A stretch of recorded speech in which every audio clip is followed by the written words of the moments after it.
Okay, so today's guest is Mats Larsson of the Global Energy Transformation Institute. Mats is a business consultant with 30 years experience, focusing on strategy and change management, has written over 7 books on sustainability, and has a brand new book coming out this December, December 2020, called The Blind Guardians of Ignorance. So welcome, Mats. How are you doing today? Thank you very much, Joshua. I'm fine, very fine. Oh, great. And so the blind guardians of ignorance, COVID-19, sustainability, and our vulnerable future. Uh, can you take me through that title?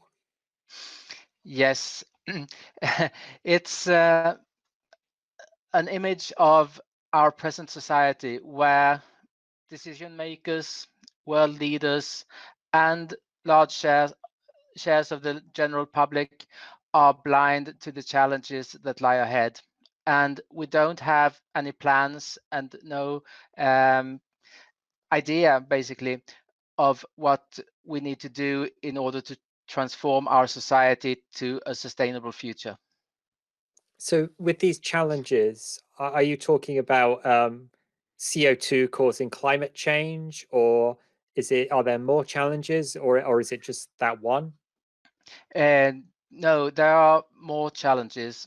The climate change challenge is well known, and it's seen as the primary challenge by most people. But there is also probably more pressing challenge of the peak in oil production, which is likely to occur on a global scale in the next few years. The International Energy Agency has been warning for more than a decade of this and of the severe consequences to our economic development and to our welfare, basically, of this.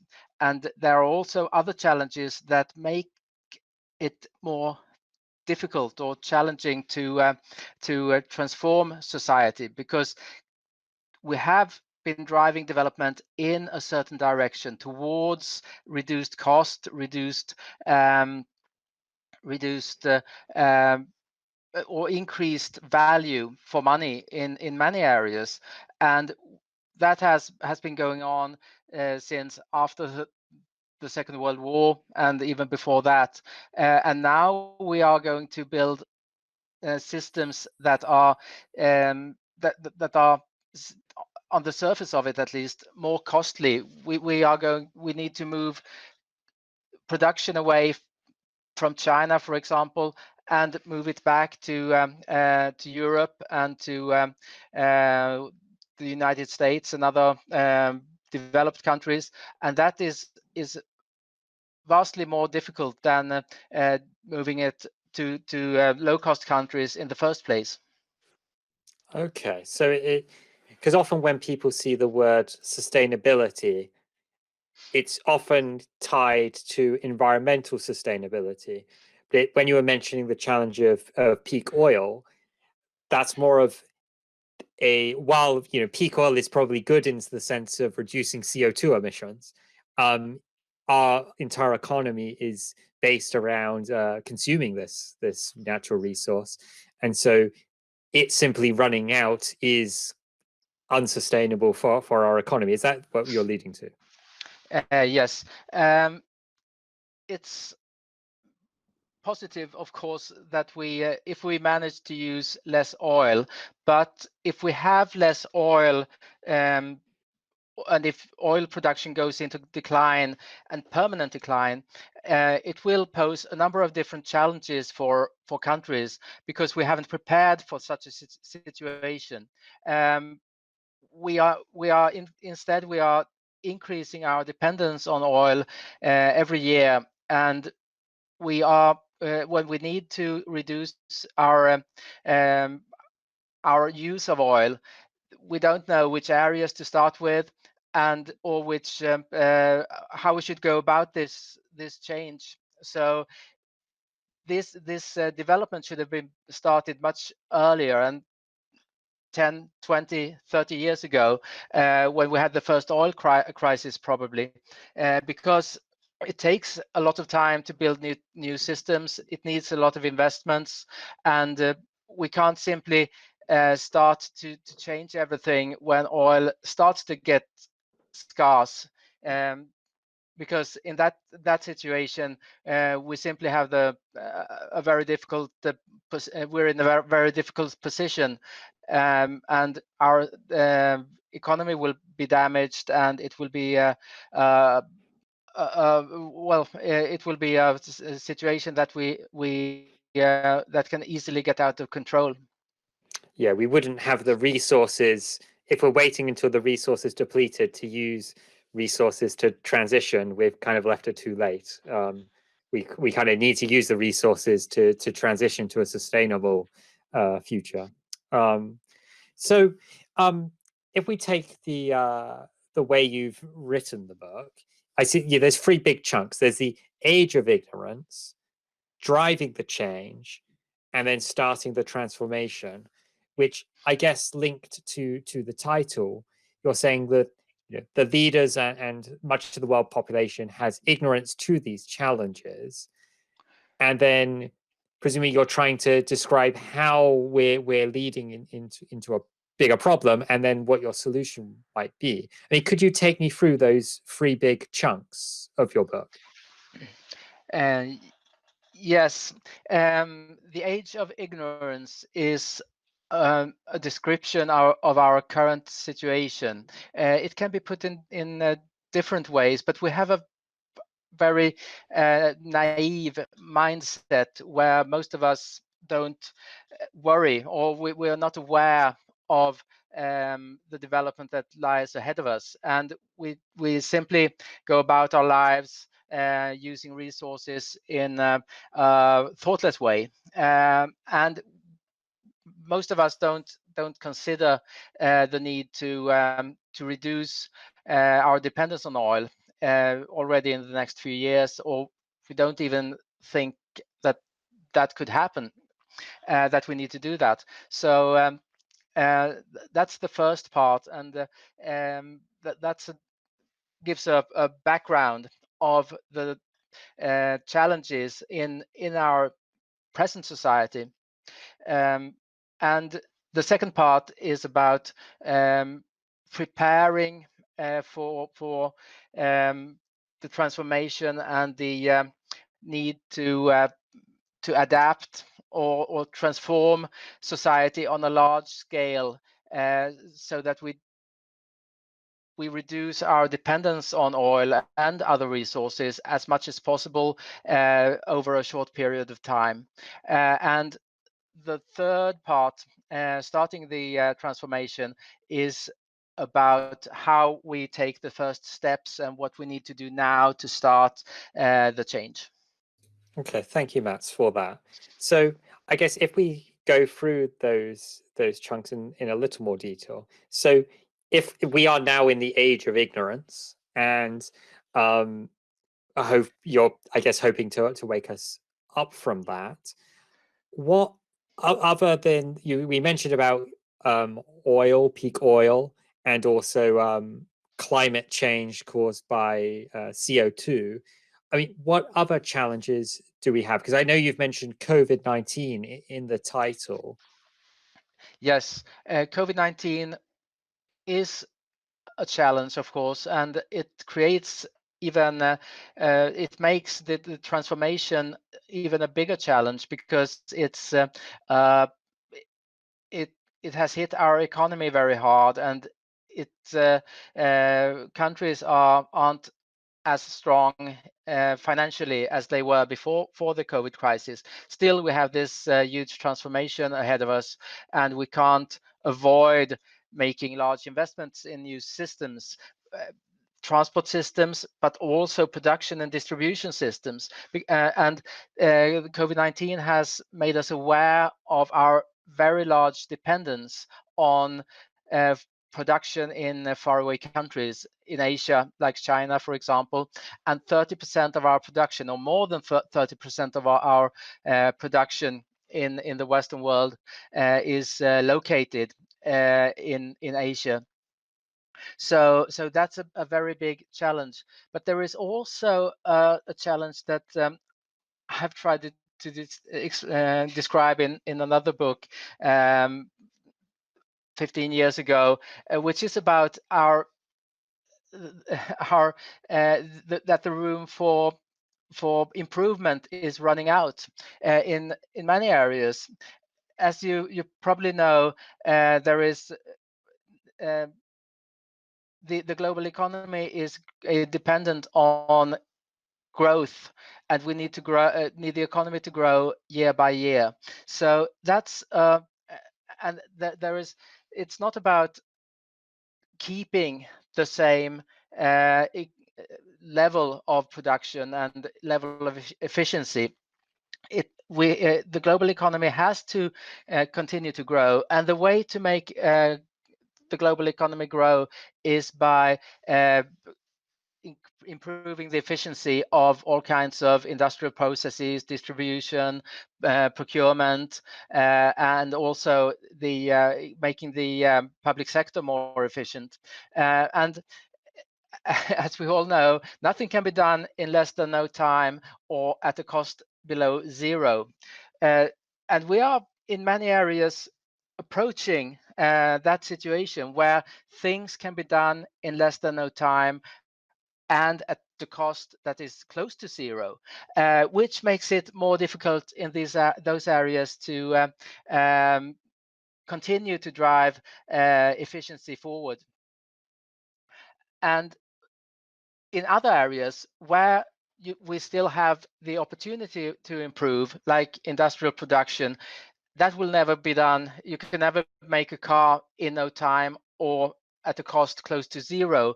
But we have been working in improvement through lean production and other methods, for example, and digitization,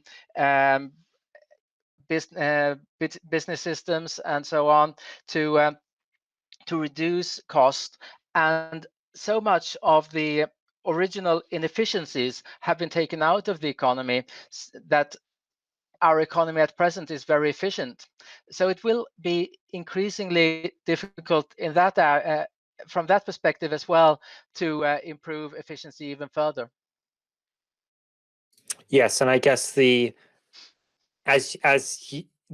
low-hanging fruit have already been taken of efficiency, and you're now at sort of very diminishing returns. To get from a very high efficiency to 100% efficiency is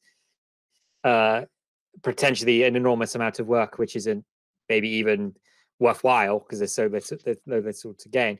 So I guess, are you arguing that a growth-based model doesn't make sense anymore now that production systems and technology is already so advanced? We are coming up against a situation where growth will become increasingly difficult to maintain. And that's that's really self-evident, I think, if you look at the data, that it's likely to be increasingly difficult to achieve growth every year. That's every year in the future. So we need to think of how we can develop an economic system that isn't dependent on growth in the way that our present one is.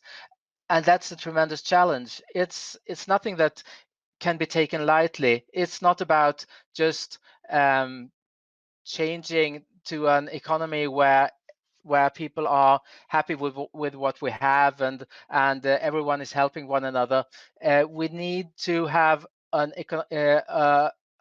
economic system that facilitates exchange, facilitates investment, facilitates investment in education, in looking forward. We need to maintain optimism above all. So and that's a tremendous challenge. It's not as if this position I'm taking or the conclusions I've made are political as I see it. Those are conclusions based on reasoning and the realization that we can't continue for very long to drive efficiency and improve efficiency in the way that we have done in the past. So I guess, yeah, what you're saying is that at some point in the future, we're maybe not clear at what it is, but we march towards it. Our production systems will be, if they aren't already, become hyper efficient. All the people on planet Earth are living at a standard of living. You know, China, these places have caught up with sort of a Western standard of living for all the people living in those nations. And then it's kind of like, oh, what do we do now? And as you said, if the economy is dependent on growth, and then pension funds and all these things start to break as they have this growth model built in. So I guess I know that you, as the a transformation expert, have a great deal of experience in how to cause the transformation. I guess, are you able to more concretely articulate what an end state could be that is more preferable than where we're potentially headed right now? Yes, to some extent, but there is a need for a very large amount of development in the area of economics and in the area of business development, and in order to develop the systems that we need that can take us into the future in a sustainable way. What we need to have as the goal is, of course, that we all can continue to lead affluent lives, but while at the same time we use much less resources, and we do that in an economy that isn't to the extent it is at present, at least, dependent on growth. And we need to have as the ultimate goal to develop an economic system that isn't dependent on continuous improvements in the way that our present economy is. Because even if we have countries on the other side of the planet that still have a lot of improvement ahead of them within the present system, we need to have room for improvement in our own countries as well, in Europe and in Northern America, for example, in order to make the economic system or the viable, so within the present economic system. So that's the real challenge, to define how this system could be built up, and how it can work so that we can still lead affluent lives. Is there anyone working on this sort of economics development in Yes. universities? Okay. Yes, to some extent. There are researchers working to develop stable state economies and so on, but those have only been developed to a very early stage. They are not at present developed to a level where they can be implemented in any particular country or in the global economy at large. So they still need to be tried out and applied in on a small scale, and that's also a problem to try out an economic system on a small scale, because it's difficult to replace a part of the present economy in some small area. But we need to take rapid strides forward in that area. Yeah, I guess because kind of the wild card is we follow Elon Musk and we colonize other planets and we sort of export our model over the beyond Earth. I mean, is that too far-fetched? Are we placing all our eggs in one basket with the let's colonize Mars and the moon? Yeah, it feels quite far-fetched because all types of development need resources.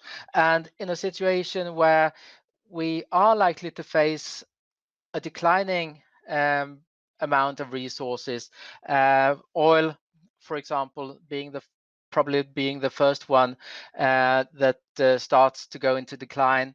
I I find it difficult to envision how we can continue to nurture ideas of colonizing colonizing Mars, where this actually would require a tremendous amount of resources to do that. We need to scale down our expectations and to start to work on the problems and challenges that are more close at hand, to secure our supply of food in a situation where we have less oil.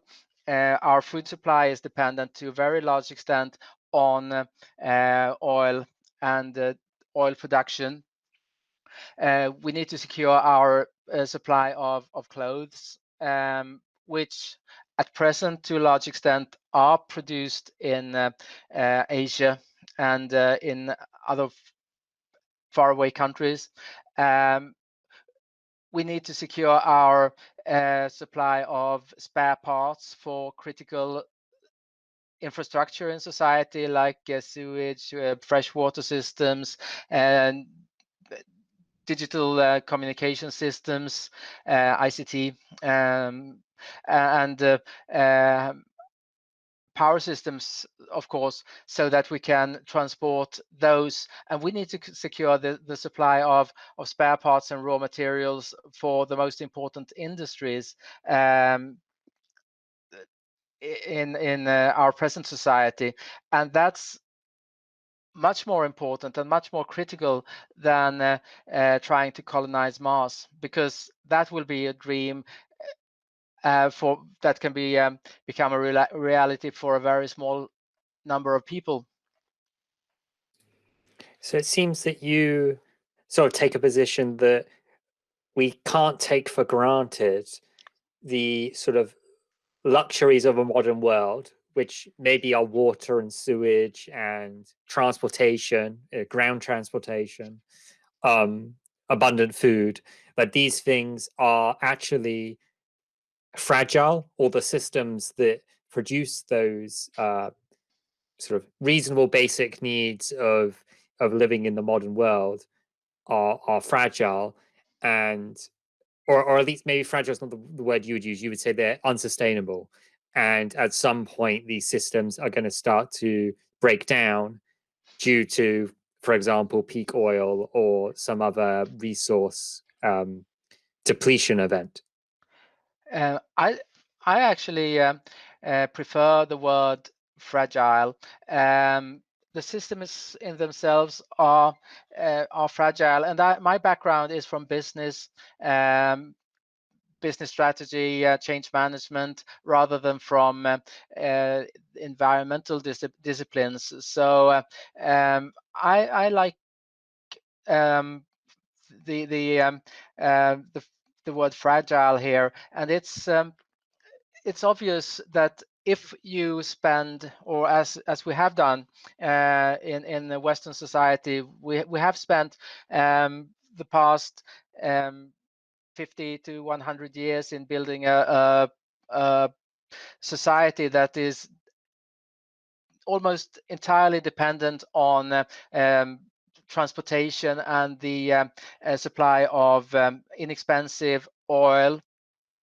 And we've faced the prospect of receiving less of that commodity.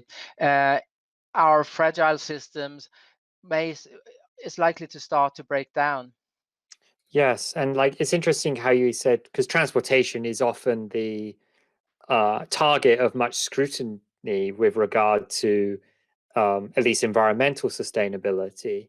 And the recent COVID event has presumably disrupted transportation the most of all industries, in that you can see photographs of vast car parks of aircraft at Heathrow and JFK and other big airports, with just planes on the runway, or at least they'll keep one runway open for the odd flight, but the others are parked up. And how does this COVID event, which some people could say was unexpected, but to other people they would say was expected, they just didn't know when it was going to happen, that this type of mass disease contagion event where we have to shut down much of the world to keep it contained. How has this changed your thinking, if at all, as because you've been in this field for a while? Have you had a significant change because of COVID? And no, I haven't changed my way of thinking.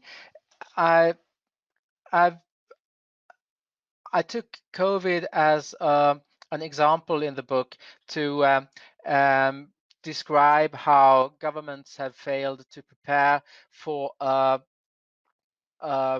development or a disease that was predictable to some extent. We didn't know when, but as you said, we did know that it was likely to occur at some point. And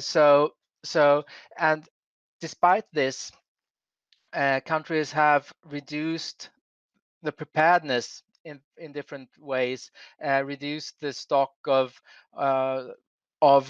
ventilators, reduced stock of other necessities, pharmaceuticals, etc. And we haven't at all prepared for this type of situation. In industry, companies have reduced their stores of goods, and they have become increasingly reliant on just-in-time deliveries, which creates a further problem when countries close down and their production doesn't work, and supplies from other countries and even within your own country don't work as you expect. And many experts have realized that we have probably driven this development a little too far, and we need to reduce our dependence on others and become more reliant in ourselves. But we haven't started to discuss the investments that will be necessary in order to rebuild the production resources within our own countries, and that we have exported to low-cost countries, and the challenge of financing that buildup that will be necessary, because it's not just a matter of deciding to produce less in or import less from China and produce more at home. We need to build the resources that are necessary to make that possible. Yeah, so I guess that lack of robustness or resilience that you mentioned with regard to COVID becoming clear, where stockpiles of medical supplies or ventilators and things were not available, which if you're going for efficiency, those stockpiles often don't make any sense if the event in which they would be called into use is very low probability. But if you take in regard those low probability events but with high impact, then suddenly those stockpiles start to make sense, and then you actually have a COVID type event and you call upon them. I mean, am I thinking about this right? That as you drive to efficiency, you often remove your resilience essentially in the form of stockpiles or buffers and things like this. Yes.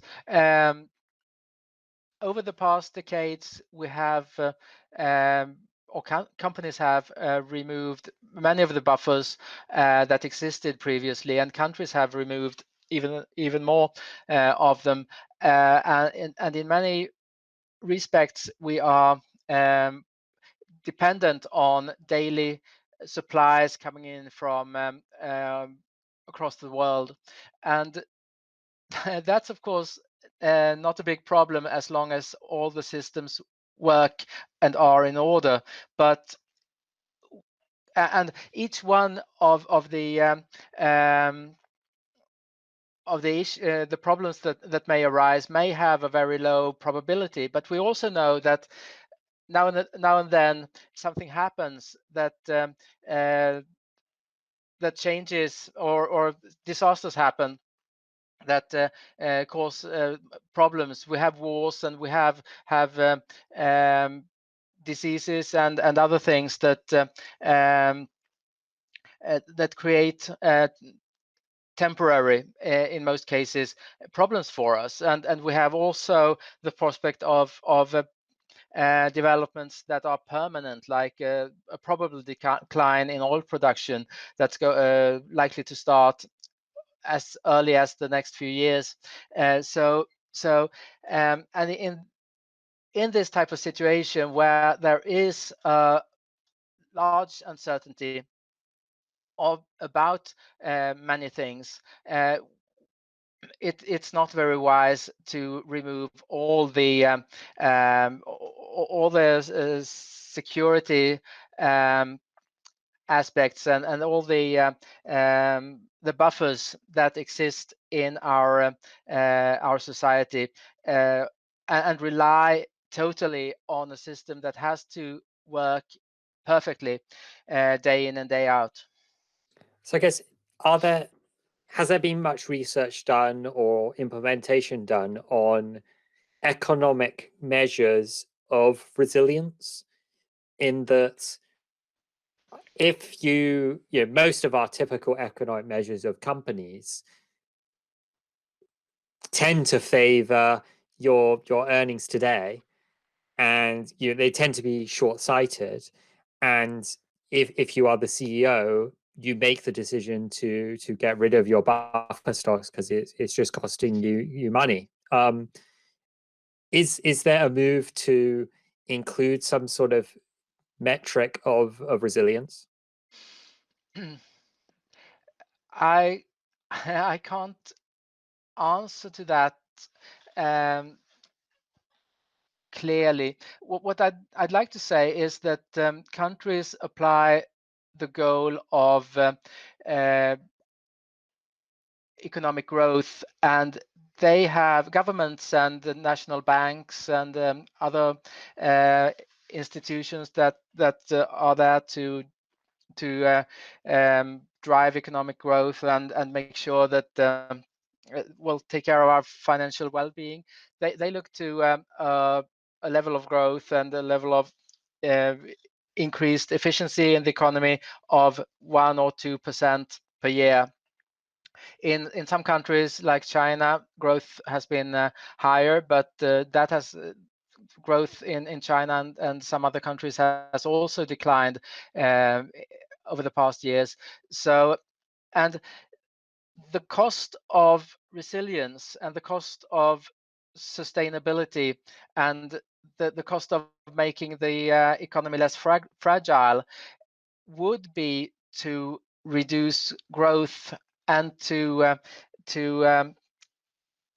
not being able to achieve the 1 to 2% of increased efficiency every year. So that's and that can't be done without really planning for that type of event, because it's our entire economy, our entire society, and our entire mindset as individuals are geared towards the uh, continuous growth. I mean, people wouldn't invest in education and spending 4 years at university if there wasn't a prospect of gaining something from it and making a profit over the long term from having that type of education.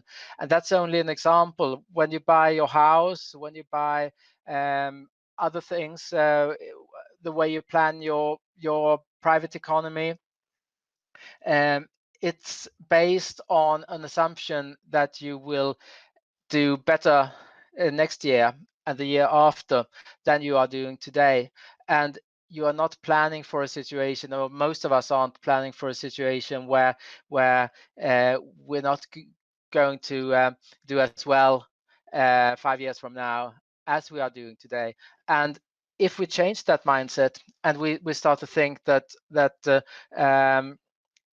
improvements are not possible anymore, you start to reevaluate a lot of things, and that doesn't that can't happen. We need to reevaluate things, and we need to build a new economy that within which it will be possible to change our mindset and do without economic growth, or with a smaller economic growth. Yeah, I mean, could it be? I mean, is it cross-cultural that people? And what I'm thinking is there like something in the human spirit which kind of requires this growth model, and that maybe we we kind of behave like this because of sort of some evolutionary reason, and it's built into our DNA as a species. I'm speaking out way outside of my knowledge area. Yeah. Well, I don't think it's built into our DNA. I mean, uh, native people, are live in small villages, and they don't necessarily expect growth every year, or they live in the same way year in, year out, generation after generation. But as soon as we start to organize countries and we start to organize economies in hierarchical fashion and so on, there seems to be a tendency, a drive to build those economies in a way that favors ongoing growth. And this also creates an increasing complexity, as historians have noted, that an increasing complexity of societies, which tends or has had the effect that many previous societies have collapsed due to largely the increasing complexity that has been created.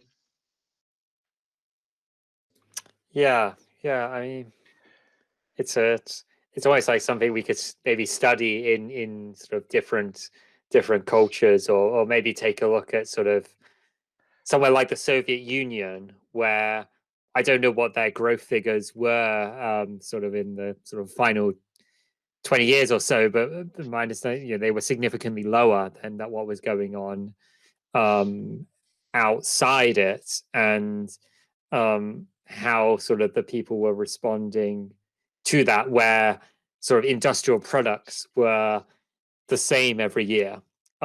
You go to someone like Poland, and you see the old vehicle that they made in that country, and it was in production for 30 years or so, whereas outside that, in a sort of high growth sort of Western world, whether like Sweden, where Volvo brand, and every 8 years or so they'd be coming out with a new model with substantially new features and power and fuel efficiency, and how sort of people respond under those different models. So I guess sort of zooming out again onto the book, you say a handbook for change leaders, young and old. What do you mean by a handbook, and who is a change leader? Yes, as people at present, or most people at present, don't envision a need for any major change. There isn't a drive for large-scale change, and people have not taken in how our present society works, or how we need to go about changing society to a new situation where we can use less resources. So in order to move towards a new situation, a lot of people, not only you and I, but many people out there, need to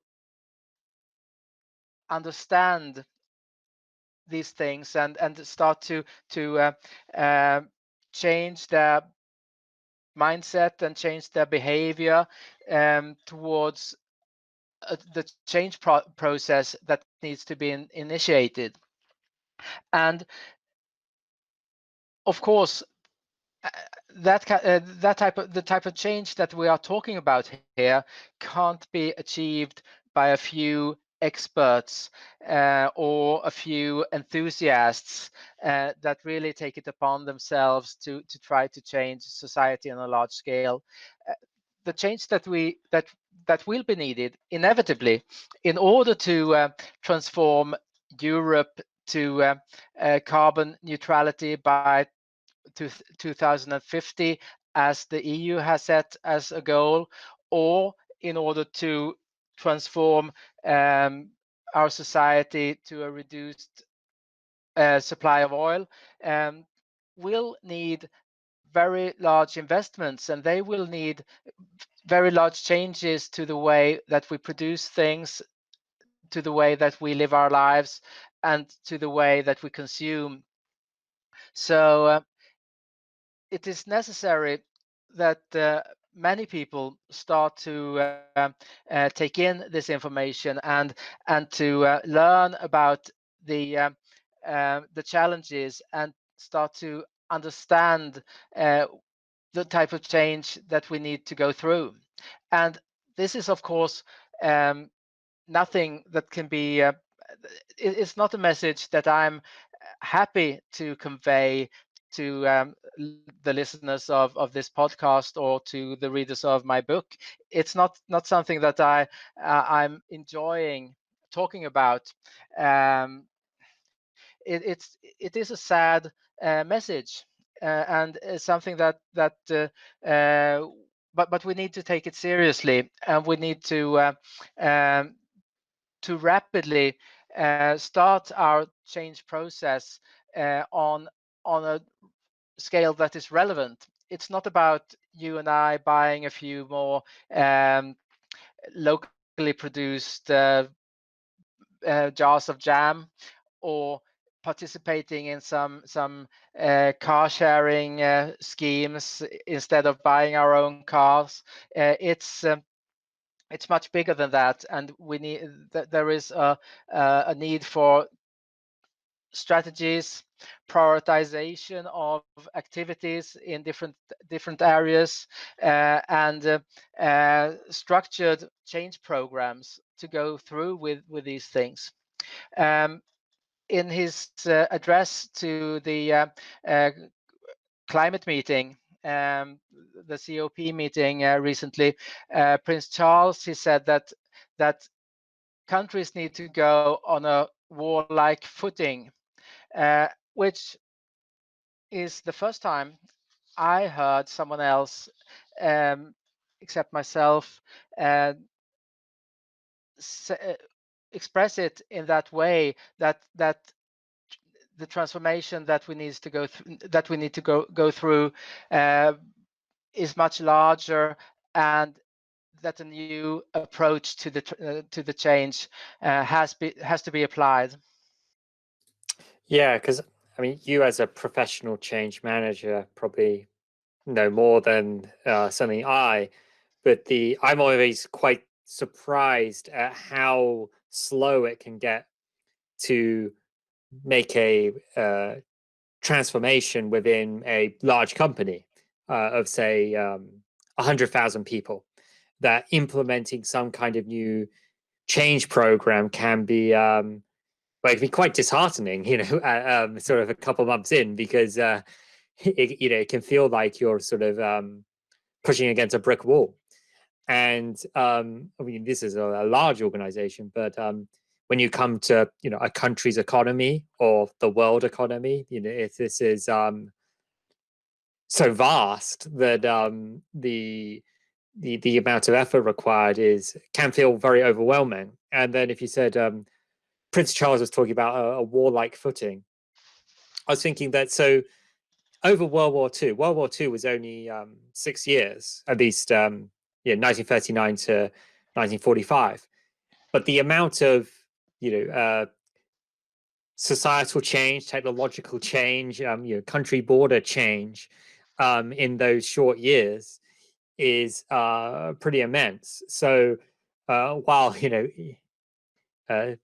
starting World War III is clearly in no one's favor, um, it does suggest that human society is capable of radical change, but under that very dangerous condition, or where the country or the world feels like it's under extreme threat, and presumably we were all united under a single goal, and that maybe that's what helps in that sort of war setting. Yes, I often use a few different large-scale programs, development and change programs, as examples of the type of change that is possible when countries focus their resources on a particular goal. It's amazing what can be achieved in a few years' time when there's an awareness of the goal that needs to be reached, and the resources that need to be used in order to achieve that goal. The three examples I often use come from the United States.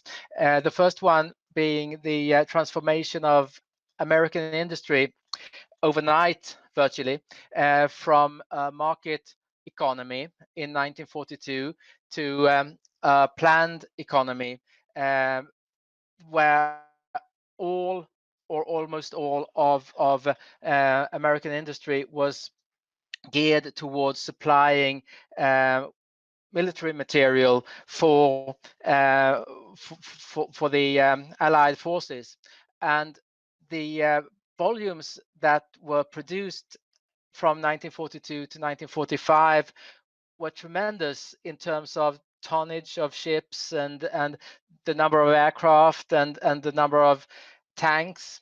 Of course, that's not the type of production that we'd like to see more of, but as an example of a change, uniforms, production of uniforms and boots and everything, as an example of change, this is a very good example of what can be achieved.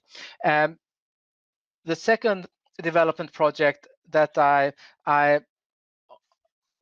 tend to use is the Marshall Plan, which was put in place by the United States in order to help Europe recover after the Second World War. And that's another type of change, and another type of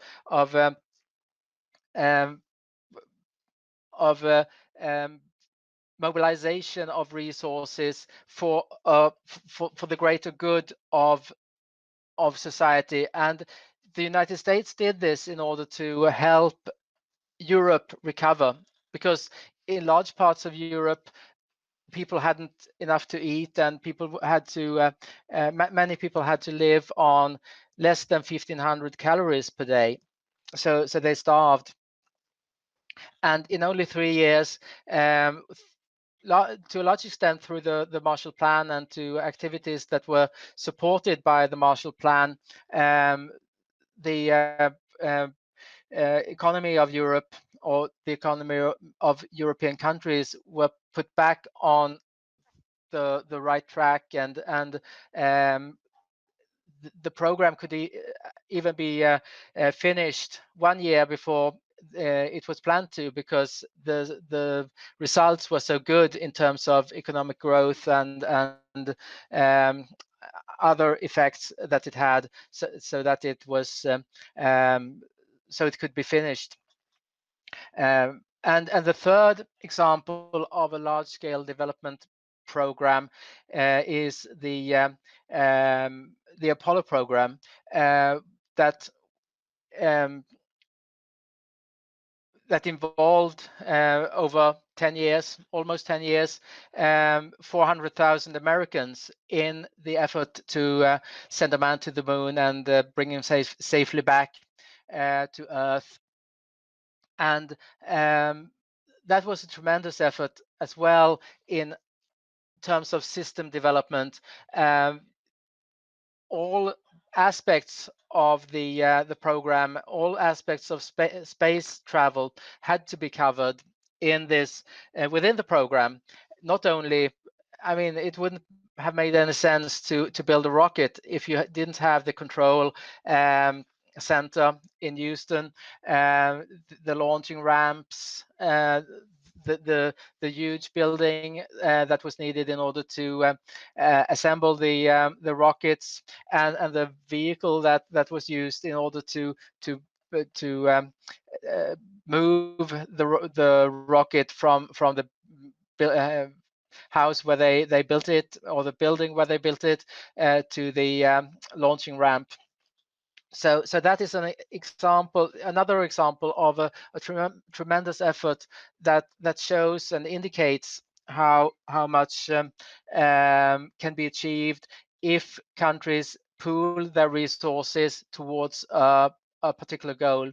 And these three examples are not the only ones that exist throughout history. Of course, we have Germany rebuilding the eastern parts of Germany after the reunification, and further back in time we have, for example, Venice equipping and building the fleet of ships for the Fourth Crusade around the year 1000, I think it was, or no, in the year 1200, which involved the building of almost 100 ships in only a year in the small city of Venice, with only 100,000 inhabitants, which was a tremendous achievement at that time. So we have a lot of examples where countries, where cities, where humanity has pooled resources towards a high level goal, and they have made it possible to achieve that. And at present, we haven't even started to develop the systems and the drive the change that we need in order to create a sustainable society and reduce the fragility of our present economy. So I guess on that, those 5 examples you gave us, they were all at a time where IT technology was substantially lower than it is today. I mean, the one you said, slightly modern era, was the rebuilding of East Germany, which presumably that's mainly in the 1990s. But even like the Apollo moon program, they landed in 1969, and most of the design work was occurring substantially before then. And Microsoft as a company didn't exist till 1975.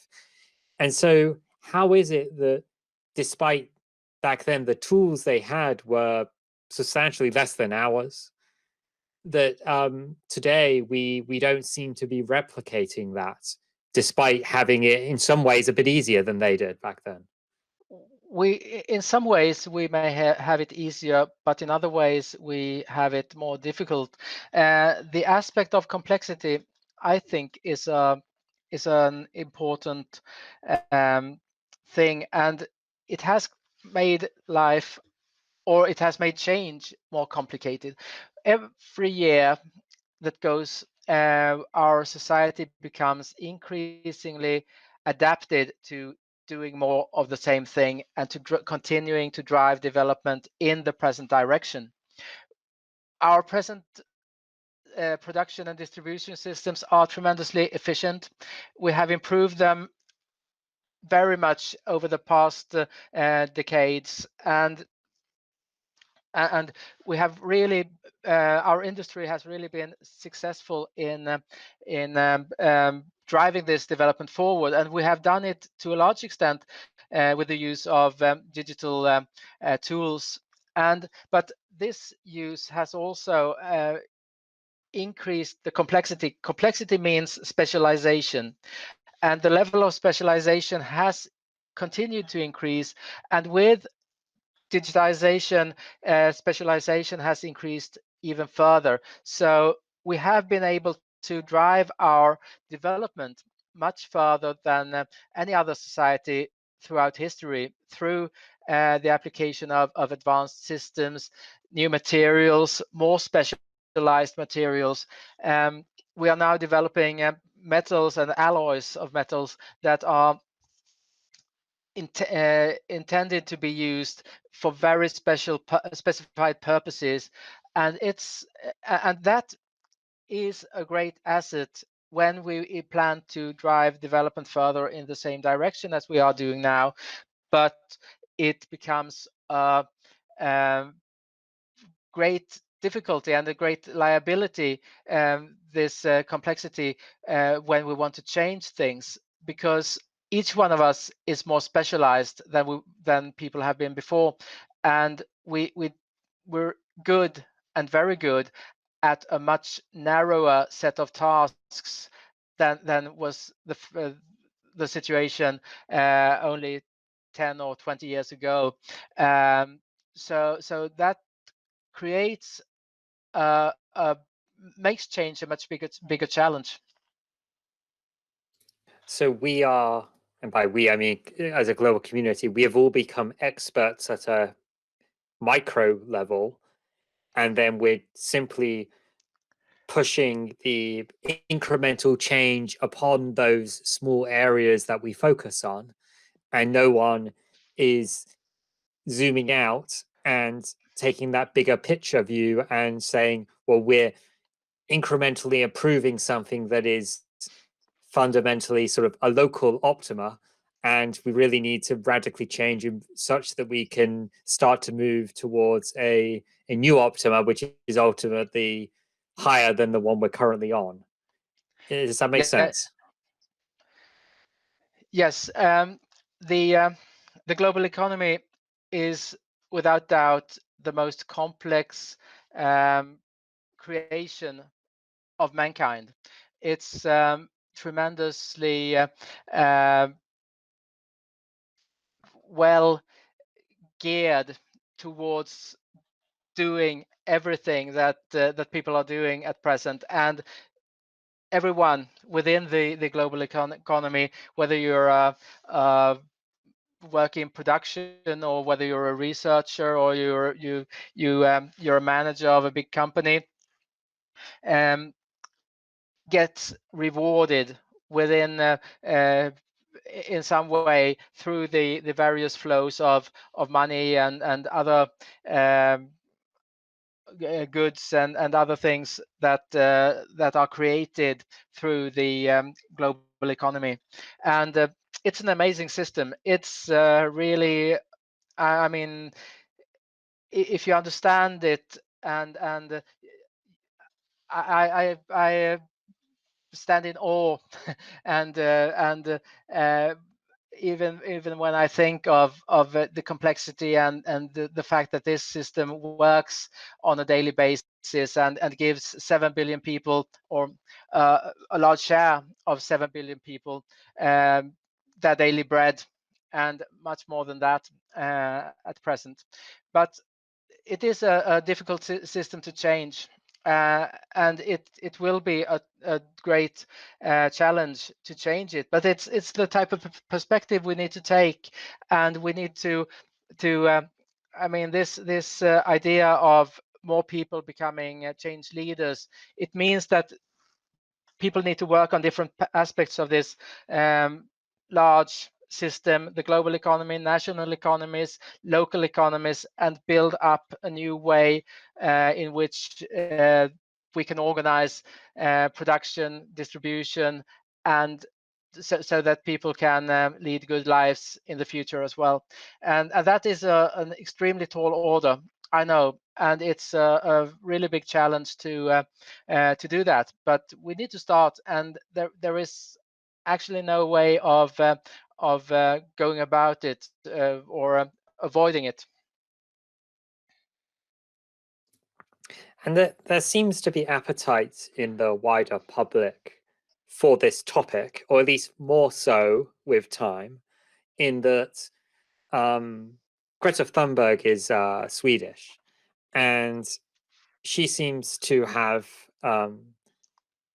caused a lot of people to run protests in the streets around the world, including in the UK and United States and well beyond. But how I sort of sometimes think, how much of a productive use of time is this? In that having an awareness of something is one thing, and then choosing to use your awareness to make other people aware and disrupt their daily activities is so as part of sort of a handbook for change leaders. Is there a place for this kind of protest and sort of minor disruption, or is it more that people should be focusing on more concrete actions that lead to steps with regard to technology or economic research or other things? I think it's necessary that people protest in various ways, but we need to take those or channel those protests in a productive way towards action. It doesn't help to protest. It doesn't help to continue to lament environmental damage and the lack of sustainability in our present way of life. We need to take action, and we need to start moving towards a better solution and a more sustainable and resilient society. That's the situation we're facing. I think we need to take in the magnitude of this set of challenges that we have ahead of us, and the change must be led, I think, not by sustainability experts, but by people who understand industry and who understand change. When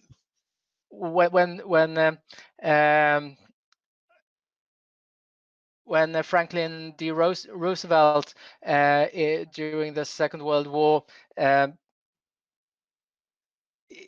changed the American economy to war production, he didn't appoint a military as the head of this of the government agency that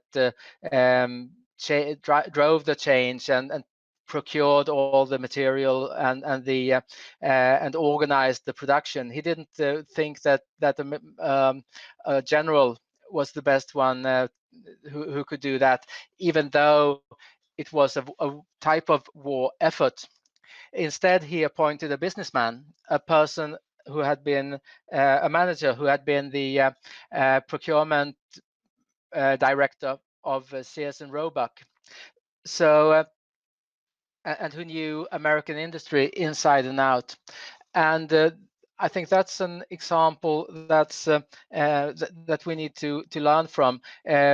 Governments can't continue to treat the transformation to sustainability and resilience as a sustainability challenge, because the problems may be that that society is not sustainable enough, but the challenge is to transform industry, to transform production, to transform distribution, and to build new transport systems.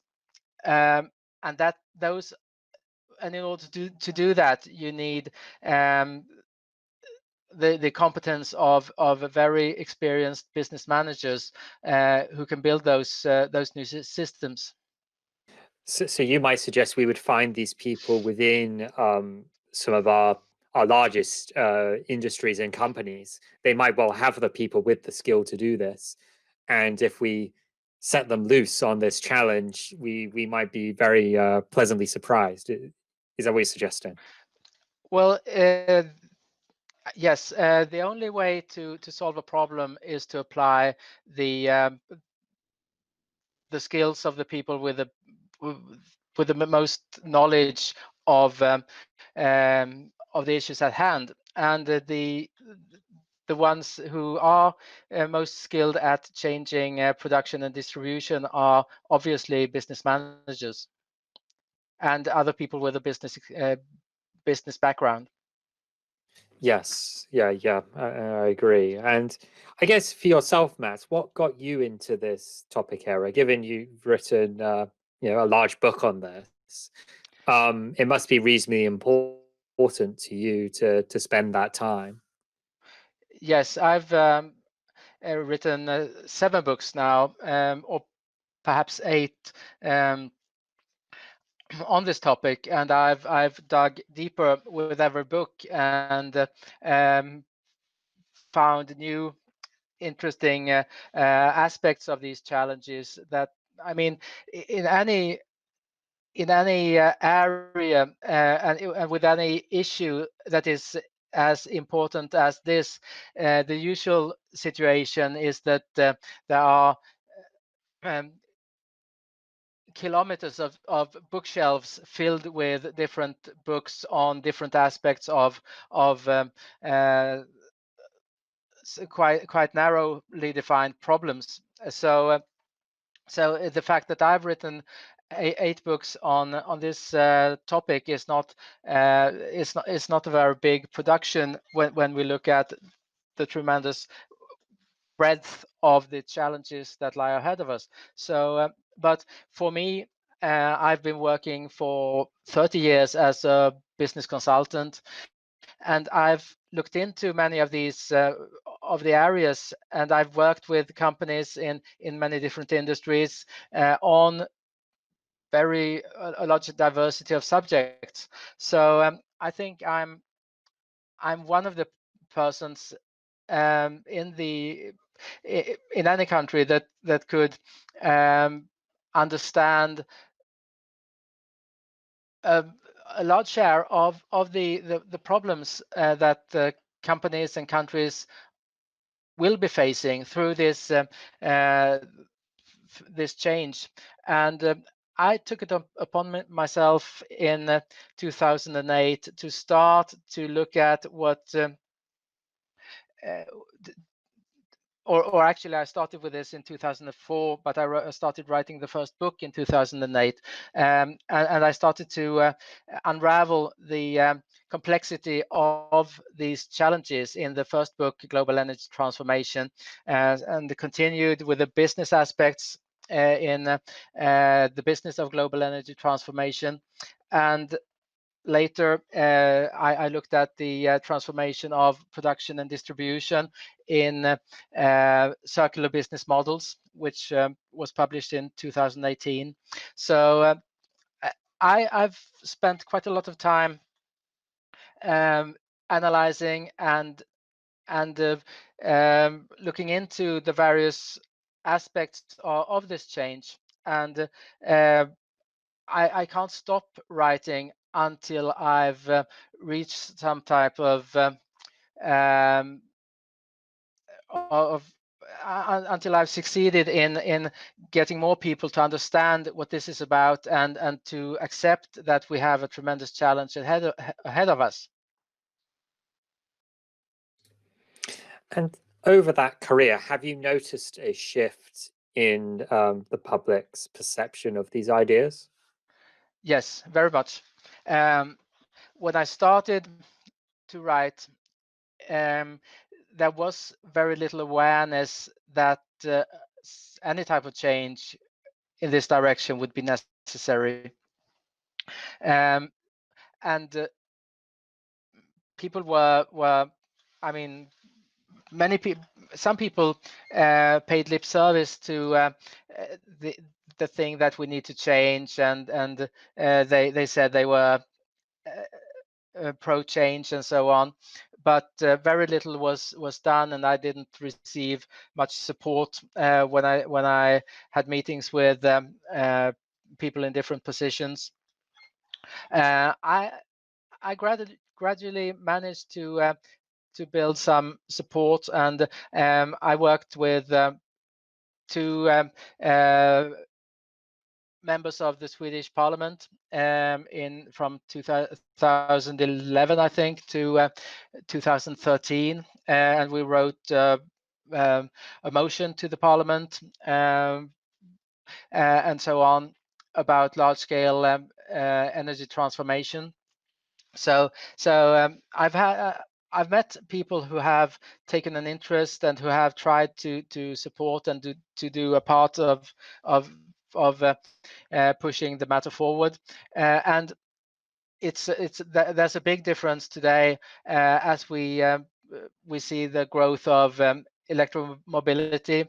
The still only 0.5% of all cars in the world are electric or hybrid, and the change to electric mobility would take 500 years overall to change global car fleets if it would be done at this pace. There are 1.2 billion cars, and there are at present 7 million electric and hybrid cars. So a very small share of cars are still electric, but and there's no system ready yet for the transformation of heavy transportation. So, but it is much easier today to get people to agree that there's a need to change. We have seen the success of Greta Thunberg in approaching world leaders with her message, and I think it will be easier. It will gradually become easier for people to accept that the change that lies ahead of us is a large-scale transformation and a challenge that people up until now have not really realized the size of.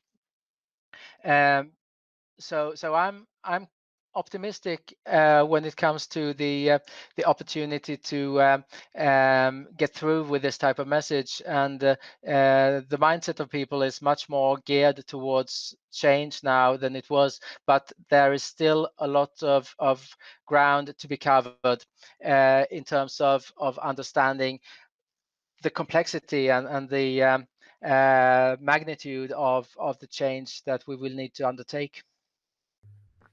And could you speak to, so when you're doing projects within this area, how typically are they financed? In that, if the economic return, you know, we're speaking a lot about economic growth previously.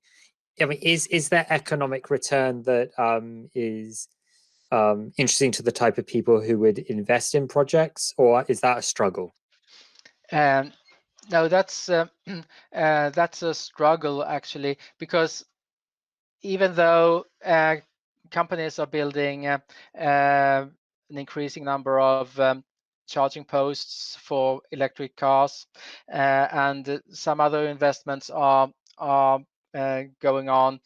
It's still very difficult for companies to make a profit from electric vehicle charging, and that's probably going to continue to be difficult, because with the growth of fleets of electric cars, there will be a need for an increasing number of charging posts. The time it takes to charge a car or a truck or any vehicle is too long compared to the revenue that's made from the charging for the company that operates the charging infrastructure. So that's an example of the difficulty of getting um, achieving profitability in these new systems.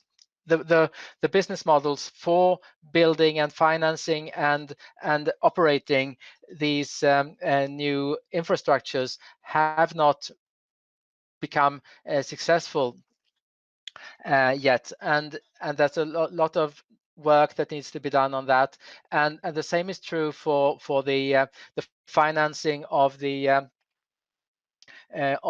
rebuilding of production and distribution systems, building new factories closer to markets in Western countries, and other investments that need to be made. It has been relatively easy to finance the move to low-cost countries, but it's much more difficult to find the financing and find the economic rationale behind the move back to countries where labor is more expensive, and where all types of resources are more expensive, and still make production and businesses profitable. And speaking to electric vehicles, and as you said, to at current production levels, we're looking at 500 years to replace the existing conventional vehicle fleet. If you were advising, say, a large car company, I mean, what would you be advising them? Because it's easy for someone in the public to say, "Oh, just make electric vehicles." But if you already have, several plants around the world making internal combustion engines, and each of those plants, was maybe $1 billion in investment with several thousand people's jobs in that plant, and you built that facility with an expectation that it would operate for a certain period of time, and customers are willing to buy the conventional vehicle and operate it. I mean, it's not a trivial challenge to say, oh, well, you should shut it down and make electric vehicles, particularly where they say that the maintenance of an electric vehicle is potentially far lower than a conventional vehicle, and a lot of the profit is coming through the maintenance, the ongoing maintenance of a vehicle, with the manufacturer. So I guess it's kind of like if you are advising some auto executive, what would you be saying? Well, that's a really good question, because it um, uh, shows all the difficulties in this transformation. In technology development situations throughout history, governments have always, or almost always at least, taken a very large share of the financing through the early stages of the development. Now we have moved over to a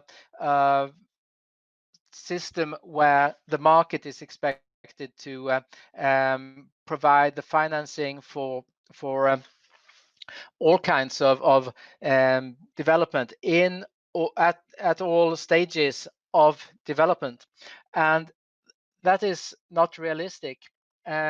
Governments need to step in, and in the way that the US government has done for a number of different technologies, such as the development of computers, the development of the internet, the development of aviation and airplane technologies, space technologies through the Apollo program, nuclear power, and other power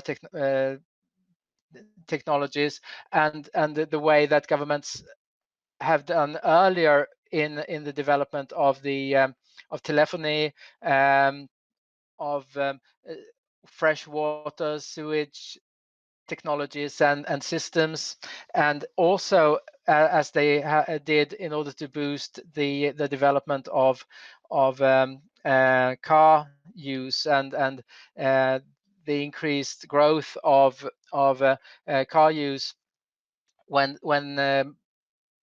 countries started to motorize their armies.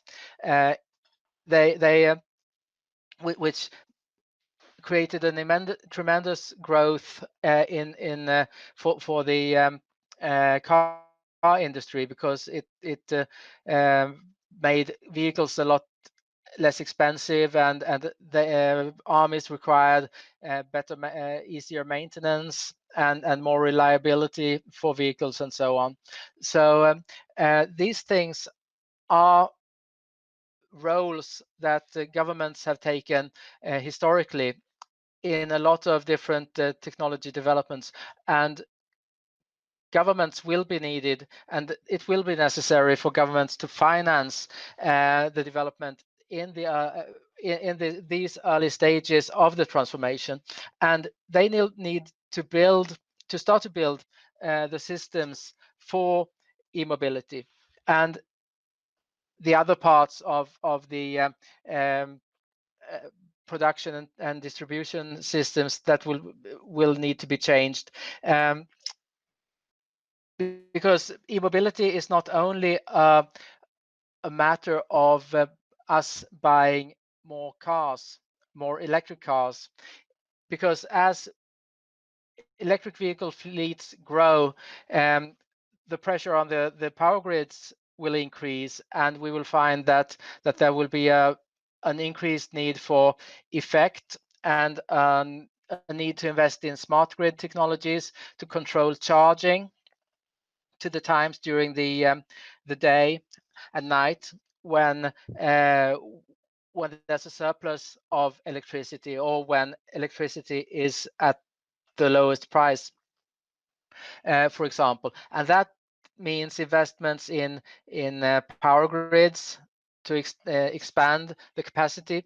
It means investments in connectivity in order to be able to communicate between grid operators and electric cars to control charging of individual vehicles. And there will be a need for payment systems and charging infrastructure in various forms. So these system development needs need to be taken care of, and at present it's seen as a matter only of individual families or households and companies and some public organizations buying an increasing number of cars, and soon a small number of lorries and other transport vehicles as well. But a systems approach needs to be taken, and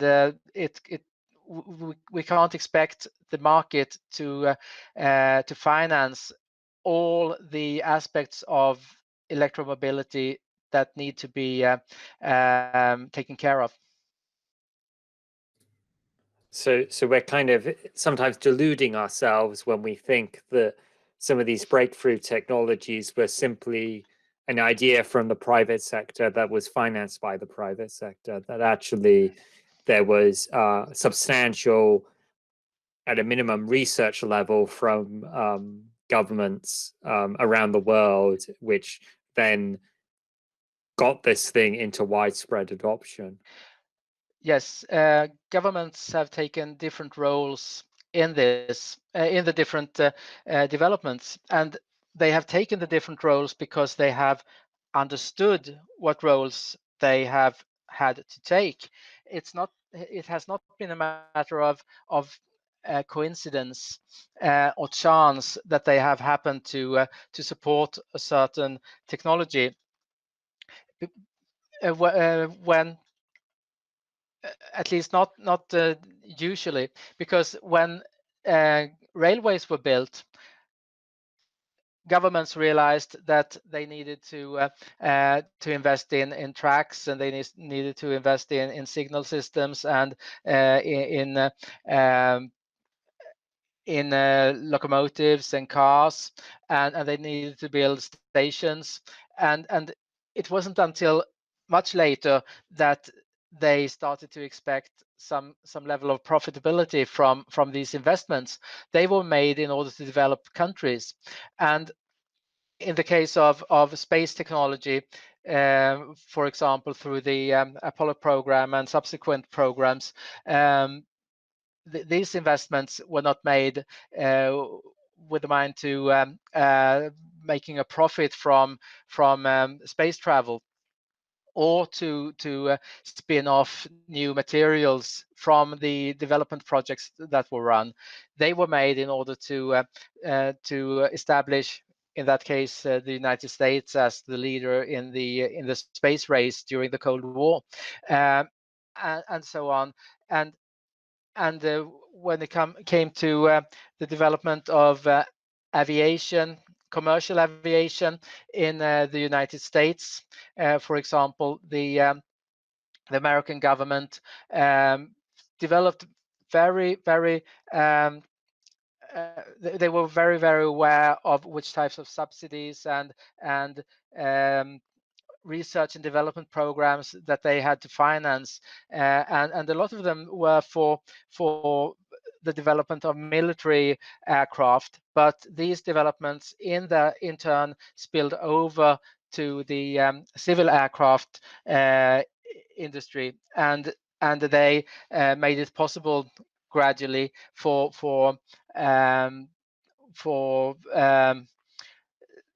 the airlines and air transportation to grow, basically. Yeah, I guess sort of a question would be like, is there this sort of competitive nature that we need to inject into the tackling of these crises or problems you envisage? And would that, so if you could have so if the Cold War led to strong development in aerospace and led to the Americans going to the moon, like, is there a way in which we could sort of frame some of these problems such that there can be a harness that competitive instinct, if that's been quite powerful historically? Yes, I think so. I don't have the solution, but you need to raise awareness, and competitiveness is one way of raising awareness. I think it's one reason why Sweden is the third is the third country in the world in terms of sales of electric cars. I think is to a large extent because the Norwegians have made such great progress, and Norway has developed, or they have had electric cars and sold electric cars in Norway since the Olympics in Lillehammer in 1994, when a Norwegian electric car, Think, was launched. So they have built awareness of electric cars, and now that they have the government has subsidized electric electric cars, and they have supported this development in different ways. I think to some extent that the so to speak rivalry between the Nordic countries and Sweden and Norway, Sweden and Denmark, and so on, has played a role in propelling the development of e-mobility in Sweden, and we are looking to Norway and saying that how can it be that Norway is making so much progress in this respect when we have to do at least as well, because we, after all, we have our car industry with Volvo, and we have truck industry with Volvo and Scania, and we have other industries, whereas so we tend to feel that we shouldn't be behind our neighboring countries in such an important respect. So I think that type of rivalry has made our politicians make the subsidies, and it has made the Swedish public aware that the progress is being made in Norway, and we don't want to be behind or too much behind in a discipline that we see as basically one of the good one of the competencies of Sweden as a nation. That's interesting, and that how that sort of competitive nature has been used in a positive sense. And perhaps I was reading something a while ago about how it was around solar panel production and how cheap Chinese manufacturers of solar panels were able to export to the United States on very low tariffs, which was leading to US domestic solar panel producers essentially being not able to compete with the low prices. And I'm not sure if a tariff was brought in or not, but sort of getting a dynamic where the United States and China are competing with regard to who can produce the most sustainable technologies would certainly be very fruitful for the entire planet, it sounds. Yes, absolutely. And the growth of China as a production center for the entire world is a challenge and a threat to a lot of industries. And for an industry like the automotive industry, in which Europe is very strong, there is an obvious apparent threat in that battery production is growing rapidly in China, and Europe is lagging behind, for example, and that China is the center of development of many other aspects, and many new car models come from China. There is a clear risk that the European car industry, which is a tremendously important industry in many parts of Europe, like where in some places 20% of the population are directly or indirectly dependent on car production, that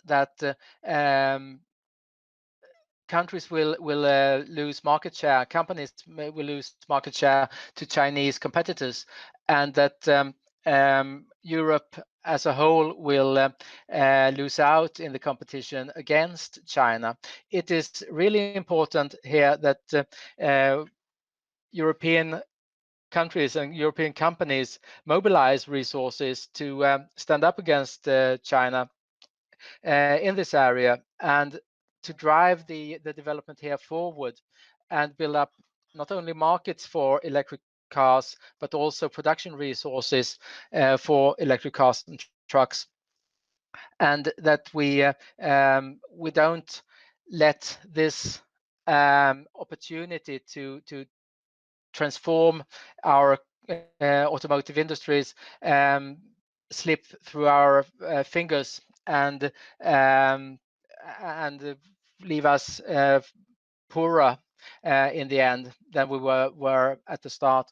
And as you also mentioned, the cost or the production content of an electric car is much lower than the production content of a diesel or petrol car, which also is a challenge in itself. Even if we could maintain all of car production in the present locations in Europe and the United States, the car or the automotive industry would probably shrink due to the fact that there are fewer parts and less work to be done to produce an electric car or an electric truck.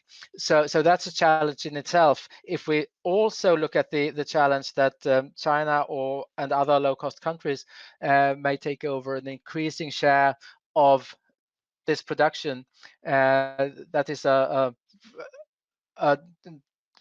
challenge on top of that, and we simply can't neglect this strategic threat to Europe and to the United States. Yeah, that's very interesting. So sort of when we were talking about Aaron advising an auto executive, it's almost that if you don't adapt and embrace this potentially better future, your customers will end up buying a competitor, whether that's from a new upstart brand within your own country or potential upstart brands from China, which can leapfrog in the if they didn't have an internal combustion plant and could go straight into electric vehicle production. And essentially what Tesla has done, obviously Tesla being a United States company. Although my understanding, Tesla inherited a Toyota plant. I think they repurposed a Toyota factory, conventional factory, for electric vehicles. I guess Tesla could be a nice example to touch on, in that they have rolled out their own infrastructure, their own charging infrastructure to go with their vehicles. Do you see that type of approach as being sustainable for the future, or should there be more collaboration such that with a petrol car or a diesel car, I can drive it into any fuel station operated by BP, Shell, or whoever, and there is full compatibility between all the vehicles can go to any filling station. But at least with Tesla, we seem to be creating Tesla-only filling stations for Tesla cars. I mean, should we be doing that, or if not, how can we break out of that? Well, I don't think at this point that question could be clearly answered, because it's business development is a matter of experimentation, and different companies try different approaches. Of course, from the perspective of the general public, and the perspective of nations, we all want as few charging posts as possible, and we would like each charging post to be possible to use by every car owner. We in principle, we wouldn't like there to be 10 different charging posts beside each other, and you had to choose only one of them for the charging of your car, and there are 9 different others that you couldn't use. That would be a terrible waste of resources. But on the other hand, if it is difficult to finance the expansion of charging infrastructure. It's also it's also a challenge to develop the business models for making a profit from charging infrastructure. So if you can't make it viable, make the business viable, then you need to find some other way of doing it. And Tesla's way of selling a premium car and offering a premium charging alternative as a bonus with buying that premium car is a possible way. There is no way to just like an architect draw up the future landscape of electromobility and dictate what types of business models are going to be used in different areas, and how charging infrastructure is supposed to be built in order um, to create the best structure for all of us. It will be a matter of experimentation, and if governments don't create the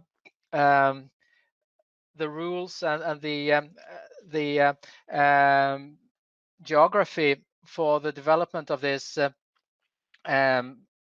of electric mobility, it is likely to companies will need to develop viable business models as best they can, and no one can say exactly how this is going to turn out in the end.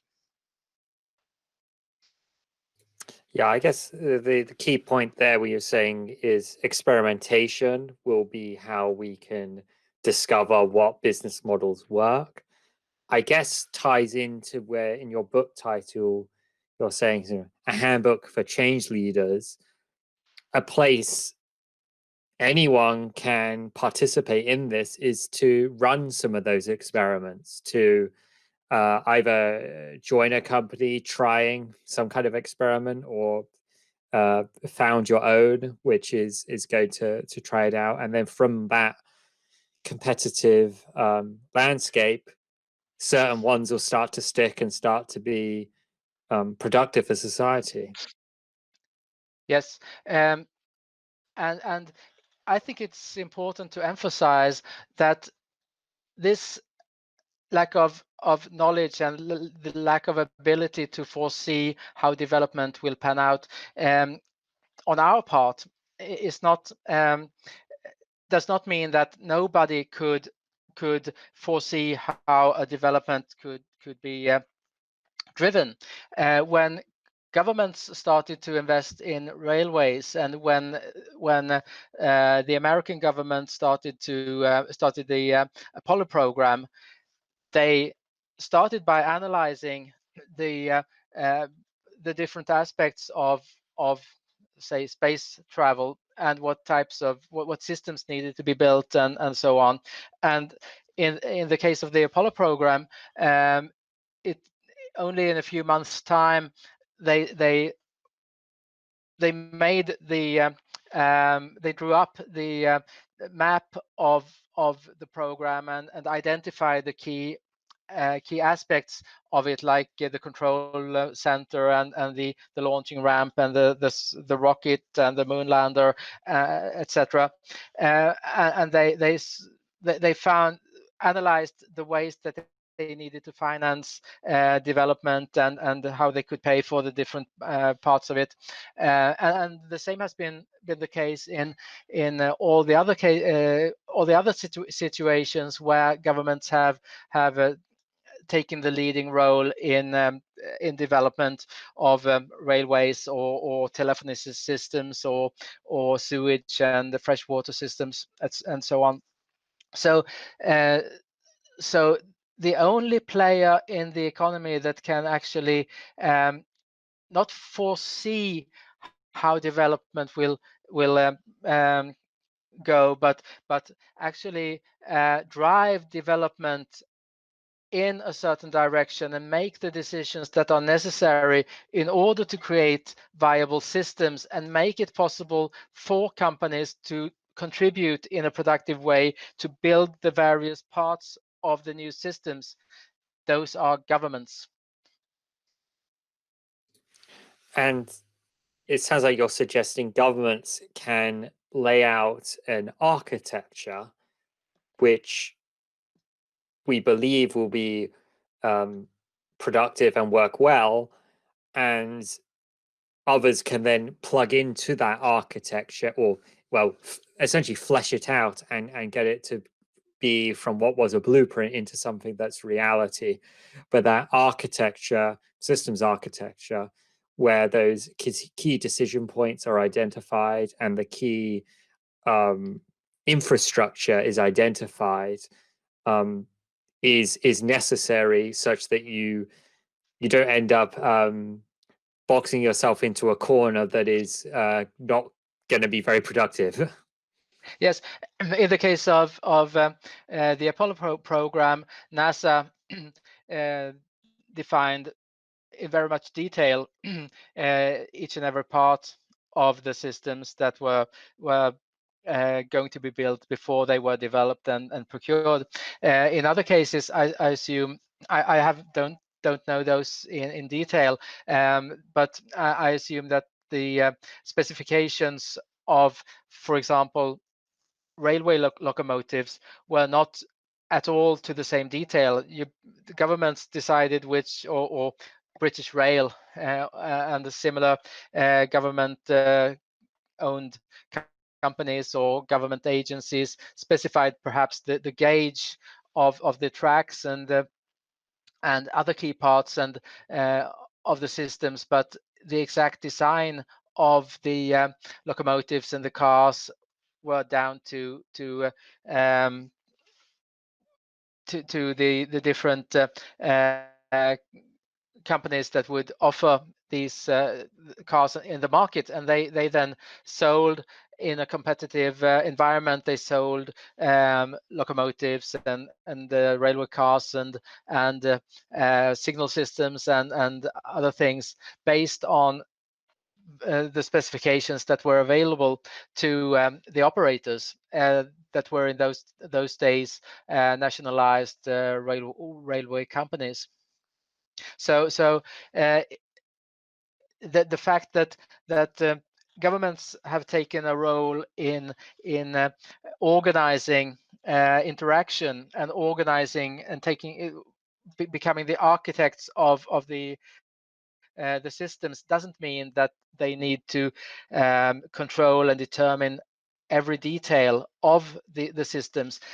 They have in the past, in all these examples, facilitated competition and the growth of competition and the growth of very competent and resourceful companies in these various industries.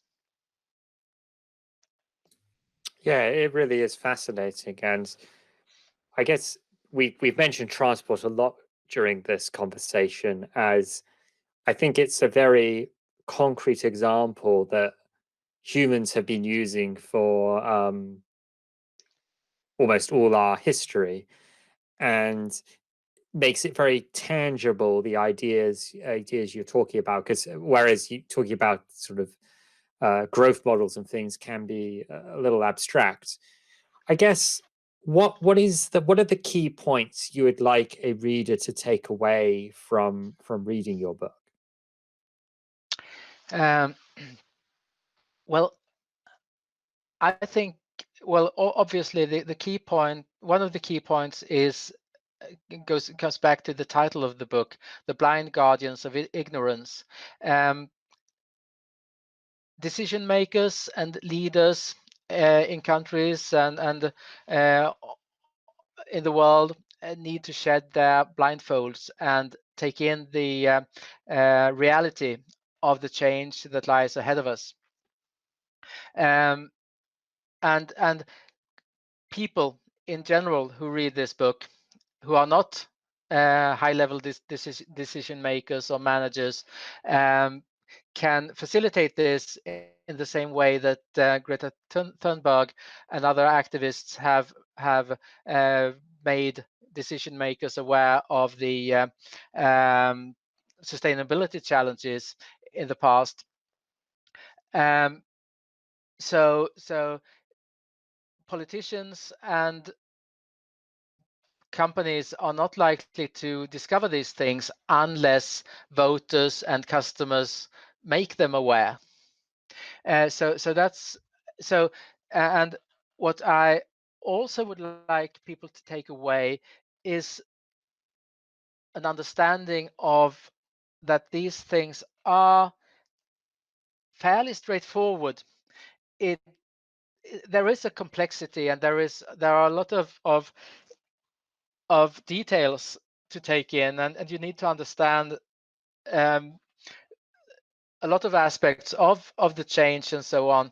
But more people need to come to grips with these challenges and understand the size and the complexity of the investments and the efforts that need to be undertaken, because the present random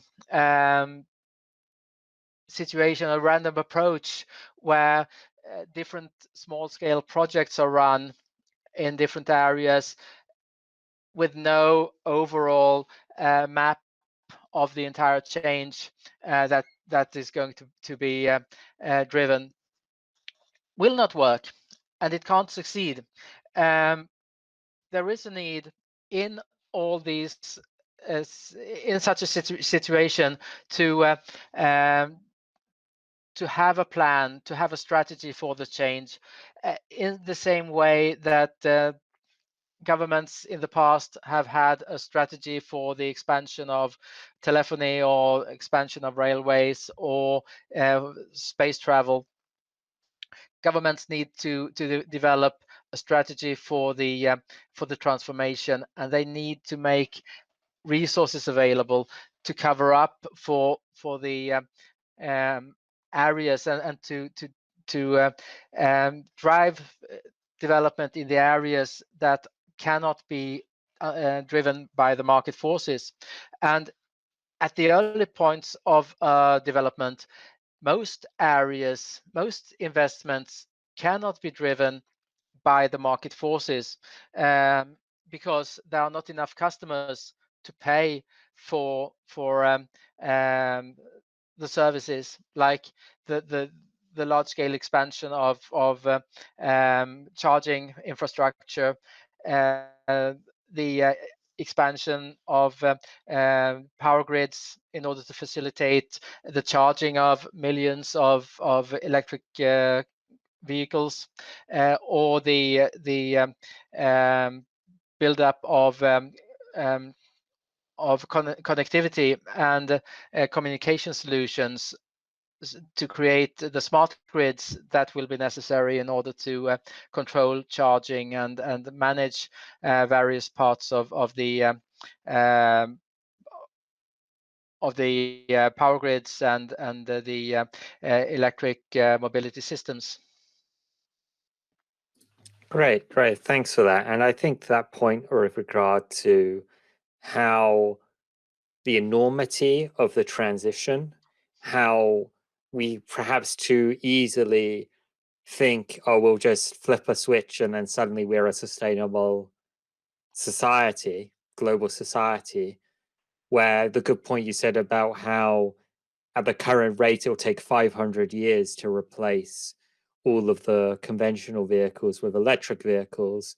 And actually, if you just drive down a busy road, and yourself sort of just map the percentage of electric vehicles to none, suddenly, where I drive around, it feels like less than 1%.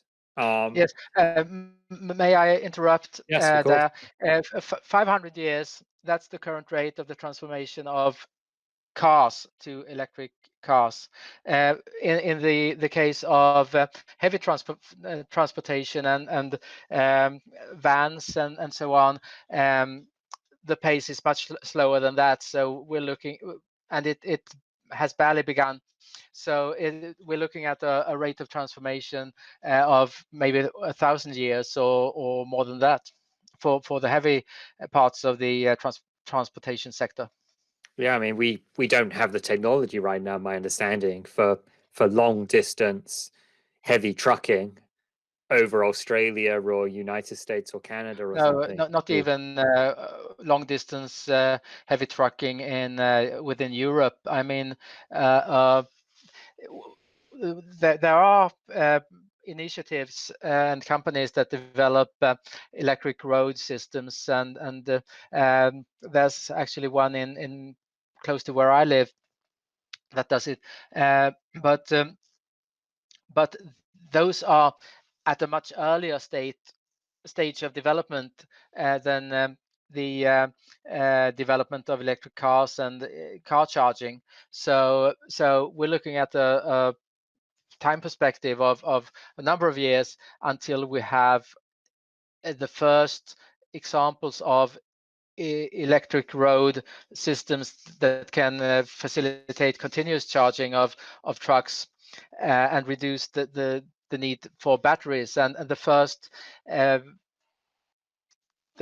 trucks by Tesla and the company Nikola, for example, that are developing heavier trucks are going to be launched on the market in the next few years. But so far there are only from the transport perspective, there are vans and smaller transport vehicles available. But it will take quite a long time until we have really competitive transport vehicles that can be implemented on a large scale, and that is not to say that electric cars have become competitive in the from a broad perspective yet. They are still 10,000 euro more expensive compared to petrol and diesel cars, and they are not so much more expensive in some countries due to subsidies. But the fact that there are subsidies doesn't detract from the fact that it is actually an increased cost to society for every new electric car that hits the road. So it's there is a very high investment need on the part of society and on the part of households and on the part of companies in order to drive this development forward. Yes, no, it's very interesting. And that electric road, is that one of those ones where they run like a high voltage cable over the road, like a train line, and then the truck has some kind of connector that they raise, and then they touch onto that cable and then run the motors off of that? Well, there are examples of pantographs and cables in the air that are contemplated, but there are also the company close to where I live. They develop tracks in the road, charging tracks, high voltage charging tracks that are going to be entirely safe for people. Despite the high voltage, because it's only going to be possible for vehicles to take electricity off the tracks. But it's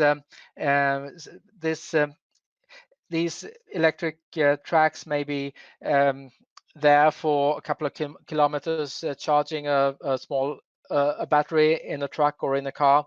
And then the car can drive using their batteries, and then a distance further away there is a track again which recharges the batteries once more, and this would reduce the need to have large batteries in the vehicles, because so far at least batteries are both quite expensive, and there's also a risk that lithium will become will become too scarce to support the entire growth of electric mobility. So electric tracks may be necessary, or it may be a way to facilitate the possibility of driving trucks over large distances without having to stop every 100 kilometers to recharge the batteries, which would be uneconomical from a business perspective. Yes, yes. Having your driver just sat around waiting for the truck to recharge is going to quickly cost a lot of money. So, Mats, the book, The Blind Guardians of Ignorance, COVID-19, Sustainability, and Our Vulnerable Future, a handbook for change leaders, young and old. When does it come out? On the 8th of December. Great. So This year. 8th of December 2020. So Yes. if you're listening to this before then, you've got to wait till then until you can buy it, but you can pre-order it. And if you're listening to after, then you should just go out and buy it from wherever you buy books. And you should, if you haven't already, take a look at the cover. I think the cover is very interesting. I'll put it on the show notes with the this audio. But yeah, the cover is you've got your world leaders all with their blindfolds on, and looking at the world, the map of the world, and then the city behind has a very polluted air. I guess, is that supposed to be like pollution mats in the background? Well, I asked the designer to create a type of ominous feel to the cover. I think it symbolizes a challenging situation building up in various ways. It may be pollution, it may be just challenges of other types. Yes, and that's what we need to remember from this conversation, that it isn't simply pollution, air pollution. There's plenty of other challenges on the horizon, and we hopefully we can avoid them all if you read the book and do what it says. So, Mats, is there anything else you would like to say regarding your book or anything else? Yes, I'd like to finish off with by saying that it's these are difficult aspects of the future that we need to deal with, but there's no alternative. We can't go back to the 1950s and live our lives like people did at that point. We need to move forward, and we need to develop a new society and a better society, and a society where we and our children can live good and fulfilling lives using less resources than we do today. And that is a challenge, and the few people have so far seen the entire complexity of the challenges, but I'm sorry, and it's my task to it seems to convey this message, and it will be difficult in certain respects, but we need to move forward. Yes, absolutely. And there's no point having a blindfold on and pretending that we can't see it, see what's No. on the horizon. Cool. So 8th of December 2020, get your copy of The Blind Guardians of Ignorance. Matt, if people would like to contact you, how should they go about that? Well, they can send an email to my email address, mats@getinstitute.com. That's the easiest way to get in touch with me, or try to find me on LinkedIn, or some other social network, but the email address will take their messages directly to me. Great, great. Well, unless you've got anything else to say, Mats, it's great to speak to you. Thank you. No, I have nothing to add. Thank you very much for having me, Joshua, and it's been a pleasure to participate.